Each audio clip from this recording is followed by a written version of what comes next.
Halo semua, Assalamualaikum warahmatullahi wabarakatuh. Perkenalkan, saya Fania Cahyarani, mahasiswa jurusan Manajemen Pendidikan Angkatan 2020 dari kelas A. Video ini dibuat guna untuk memenuhi nilai ujian tengah semester mata kuliah Manajemen Mutu Terpadu yang dibina dengan dosen pengampu Bapak Mas Duki. Pada video kali ini saya akan menjelaskan mengenai materi kepuasan pelanggan di bidang pelayanan jasa dan kepuasan pelanggan. Menurut P dan J. Kotler, kepuasan pelanggan adalah perasaan senang atau kecewa yang muncul setelah membandingkan kinerja atau hasil produk yang dipikirkan terhadap kinerja atau hasil produk yang diharapkan.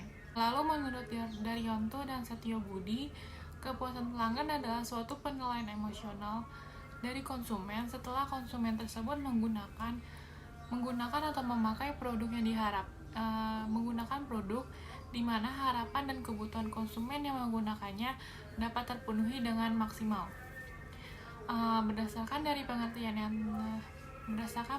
tadi saya sebutkan, maka dapat disimpulkan bahwa kepuasan pelanggan adalah sebuah perasaan atau penilaian pelanggan terhadap kinerja yang dilakukan oleh karyawan yang dipengaruhi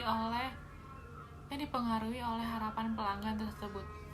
Selanjutnya adalah manfaat dari kepuasan pelanggan. Pelanggan yang merasa puas akan memberikan manfaat yang cukup signifikan bagi perusahaan tersebut.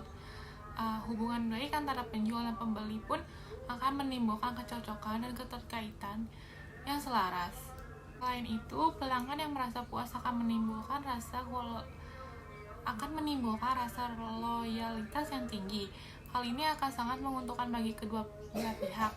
Lalu manfaat kepuasan menurut Ciptono dalam Setiawati, yaitu yang pertama dapat menciptakan hubungan yang harmonis antara perusahaan dan para pelanggan.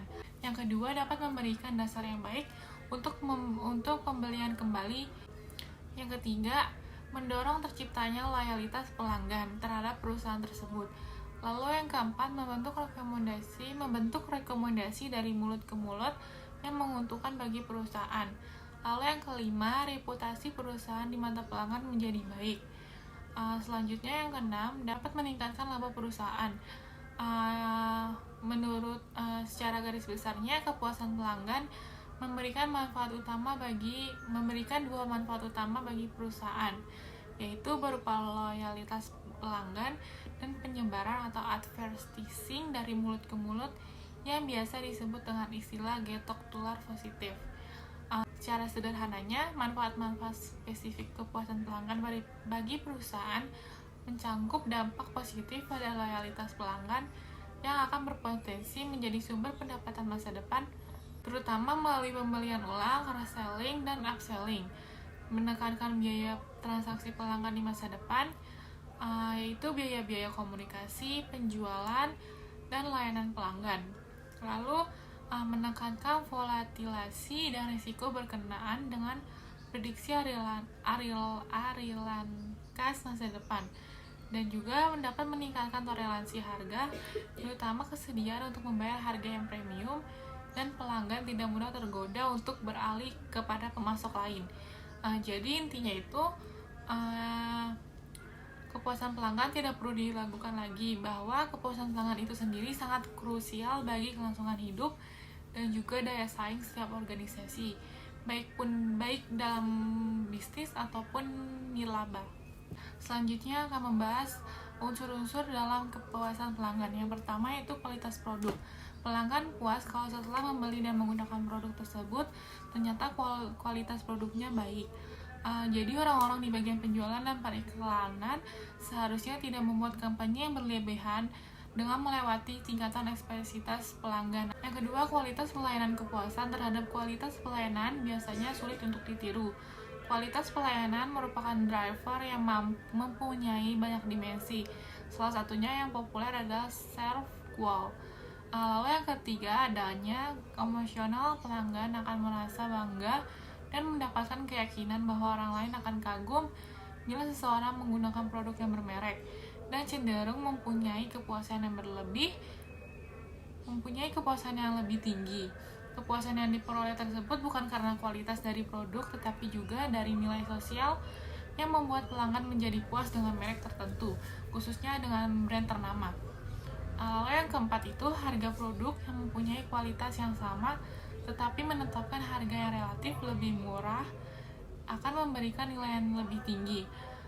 Untuk pelanggan yang sensitif, biasanya harga murah adalah sumber kepuasan yang terpenting karena pelanggan akan mendapatkan value for money yang tinggi.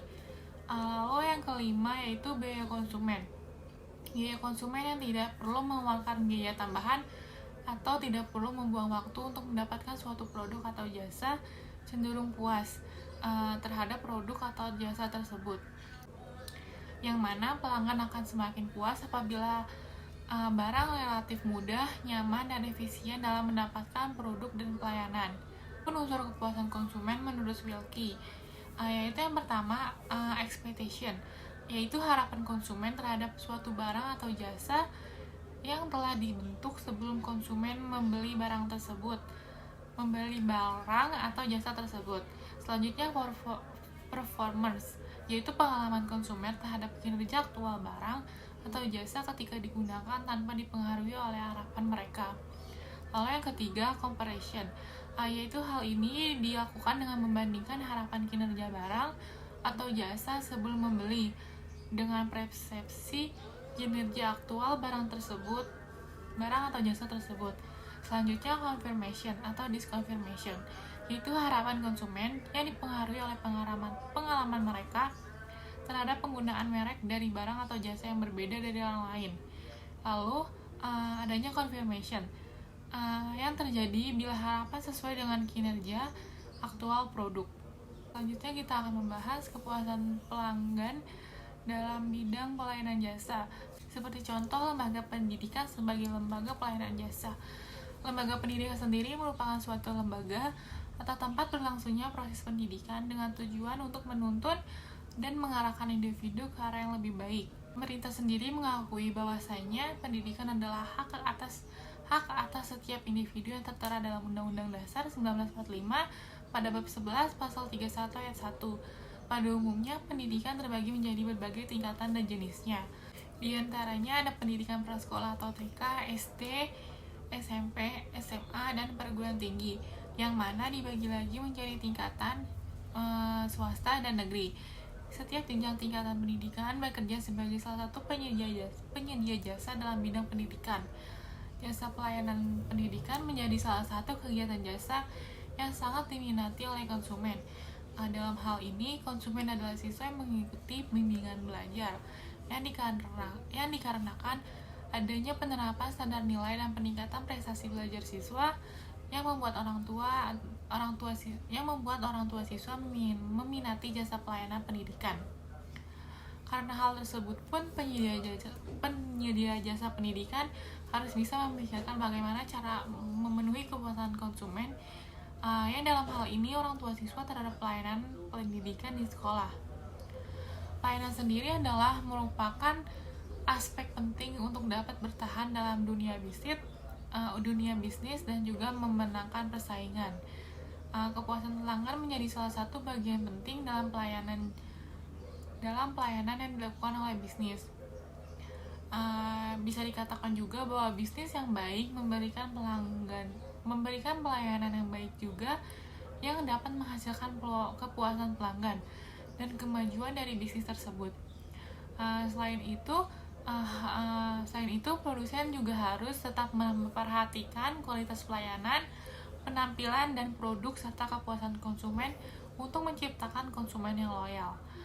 Dalam menciptakan konsumen, di sini orang tua siswa dalam lembaga pendidikan harus mempunyai ciri tersendiri, baik dalam memberikan materi ajaran, kurikulum yang padat dan juga lengkap, guru yang kompeten, dan sarana dan prasarana yang memadai yang akan membuat konsumen atau siswa merasa puas. Hal tersebut harus dilakukan sesuai dengan isi brosur mengenai pelayanan yang didapat oleh lembaga pendidikan. Untuk itu, lembaga pendidikan perlu memperhatikan pelayanan yang diberikan kepada konsumen agar mereka merasa puas terhadap beberapa dimensi kualitas yang dapat meningkatkan kepuasan siswa dan konsumen. Dapat beberapa dimensi kualitas layanan yang dapat meningkatkan kepuasan konsumen atau siswa. Di antaranya yaitu yang pertama, faktor fisik. Faktor fisik ini seperti gedung, peralatan, dan penampilan fisik dari seluruh karyawan yang merupakan bentuk nyata dan terlihat. Konsumen akan merasa puas jika tempat di mana ia memperoleh jasa pendidikan dilihat menarik dan juga nyaman. Pada pertama kali konsumen akan melihat penampilan fisik dari suatu penyedia jasa. Hal ini akan memberikan gambaran kepada mereka bahwasanya suatu penyediaan jasa akan memberikan pelayanan yang berkualitas.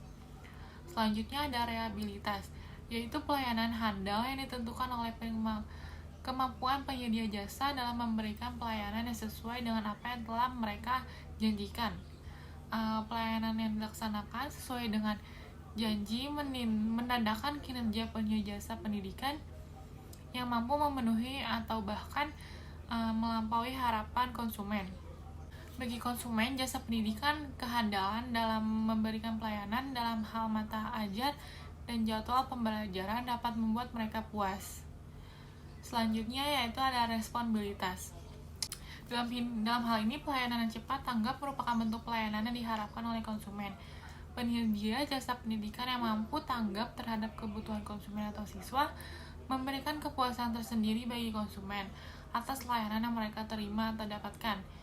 Pelayanan yang responsif juga sangat dipengaruhi oleh sikap frontline dari staf. Salah satunya adalah tanggapan pengajar atau staf dalam memenuhi kebutuhan siswa. Selanjutnya jaminan yang memberikan kepuasan konsumen yang memilih untuk mengkonsumsi suatu jasa. Jaminan yang dapat diberikan oleh lembaga pendidikan salah satunya adalah guru yang kompeten. Nah, hal tersebut dapat membuat siswa percaya dan juga yakin dengan apa yang diberikan oleh lembaga pendidikan tersebut. Selain kepuasan dalam layanan jasa pendidikan, kepuasan pelanggan juga terdapat dalam layanan jasa lainnya, yaitu seperti layanan jasa pengiriman, yang mana di Indonesia sendiri terdapat berbagai macam jasa pengiriman. Berikut contoh kasus yang berhubungan dengan kepuasan pelanggan di bidang jasa pelayanan pengiriman. Dengan judul penelitian analisis tingkat kepuasan pelanggan terhadap kualitas pelayanan jasa pengiriman ekspres. Dengan objek penelitian yaitu PT Pandusiwi Sentosa di cabang Bogor, Jawa Barat. Berdasarkan data Asosiasi Perusahaan Jasa Pengiriman Ekspres Indonesia atau Asperindo, tercatat kurang lebih 945 perusahaan jasa ekspedisi yang beroperasi di seluruh Indonesia di tahun 2009. Terdapat 140 perusahaan beroperasi di wilayah Jabodetabek. Hal ini menimbulkan permasalahan persaingan yang tinggi antara perusahaan. Salah satu perusahaan yang sedang mengikuti persaingan dalam industri logistik adalah PT Pandusiwi Sentosa atau PSS di cabang Bogor. Dalam hal ini, PSS cabang Bogor dituntut untuk memberikan suatu pelayanan yang lebih baik dibandingkan dengan perusahaan lain agar tingkat kepuasan pelanggan besar terhadap pelayanan mutu jasa. Tujuan yang ingin dicapai dalam penelitian ini adalah yang pertama, mengidentifikasi karakteristik pelanggan PSS cabang Bogor. Yang kedua, menganalisis tingkat kepentingan pelanggan terhadap kepuasan pelayanan jasa PSS cabang Bogor. Yang ketiga, menganalisis tingkat kepuasan pelanggan terhadap tingkat kualitas pelayanan jasa PSS cabang Bogor. Penelitian ini mengambil contoh dengan dilakukan dengan metode purposive sampling atau tujuan tertentu yang bersifat tidak acak, di mana contoh dipilih berdasarkan pertimbangan tertentu dengan jumlah responden sebanyak 90 orang. Metode pengumpulan dilakukan dengan wawancara terstruktur atau kuesioner kepada pelanggan PSS cabang Bogor. Analisis yang digunakan dalam pengolahan data penelitian adalah analisis deskriptif, Importance dan Performance Analysis atau IPA, dan Customer Satisfaction Index atau CSI. Hasil penilaian IPA terhadap 18 atribut mutu jasa PSS cabang Bogor tersebar ke dalam 4 kuadrat. yang terdiri dari prioritas utama, yaitu kemampuan pengiriman barang yang tepat waktu dan juga aman, kecepatan PSS menanggapi keluhan dan kecepatan dan ketanggapan karyawan dalam pengurusan klaim dari pelanggan jika paket ada yang rusak atau hilang, ataupun juga keterlambatan. Dan kecepatan pelayanan di front office PSS. Adanya jaminan ganti rugi oleh perusahaan terhadap kiriman yang hilang dan rusak, dan juga perusahaan bertanggung jawab terhadap keterlambatan pengiriman. Adanya kemampuan petugas customer service dalam memberikan informasi yang dibutuhkan secara lengkap.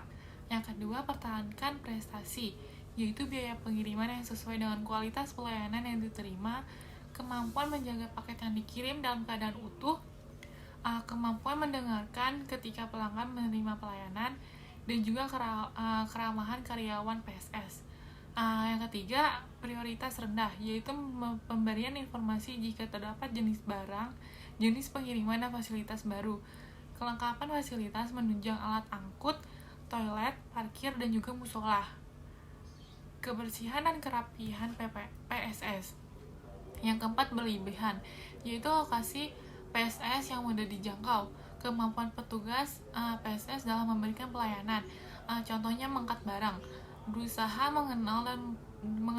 mengenal pelanggan dan juga memahami kebutuhan mereka, dan juga penampilan karyawan PSS. Hasil perhitungan CSI ini untuk atribut mutu jasa pelayanan PSS Cabang Bogor adalah sebesar 69,693%. Hasil ini menjelaskan bahwa pada tingkat kepuasan atribut mutu jasa secara keseluruhan yang dinilai dari pelanggan PSS Cabang Bogor memiliki predikat puas, di mana sesuai dengan selang kriteria kepuasan pelanggan yang terletak pada rentang antara 0,66 sampai dengan 0,80.